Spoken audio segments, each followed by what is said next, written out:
Hey church, today we're going to be looking at Matthew chapter 12 verses 46 through 50, and just a short few verses here, but as you're reading them you may be thinking to yourself, what exactly is Jesus saying? This is a pretty bold statement for him to make about his family. Well, let's look at it.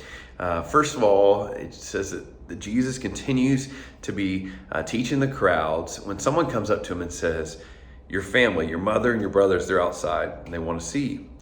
And Jesus does what he does so well. He responds with a question. He says, who is my mother and who are my brothers? And they're like, can you imagine that person's response? Like, well, sir, I told you they're out here, right? It's your mother and your brothers are out here. And he says, no.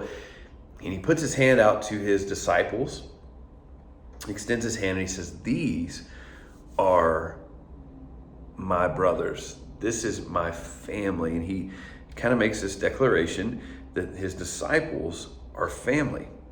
Now, does that mean he's lessening the value of the relationship with his actual family? No, it does not. You know, even when on the cross, he makes sure that Mary, his mother, is taken care of. He values and loves his family. But what he's saying is that in the big picture, eternal picture, anyone that submits to God and accepts salvation from God is considered family, is a brother or a sister.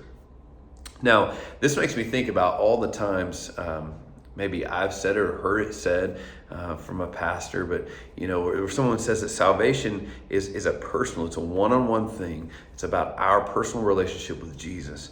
And it's not due to just because we were raised in a Christian family or my mom and dad were Christians, so that makes me a Christian. No, that's not the way it works. And even in this passage, it's a reminder that just because you were a brother or sister in the family of Jesus, or even his mom or his dad, did not assure your salvation. No, it took trusting in him personally for assurance of salvation.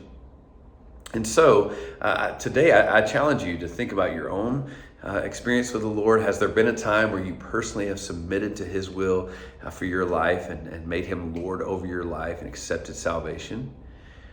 But also, if you have, it's a day of celebration to be reminded that if you've done so, you are a child of the King.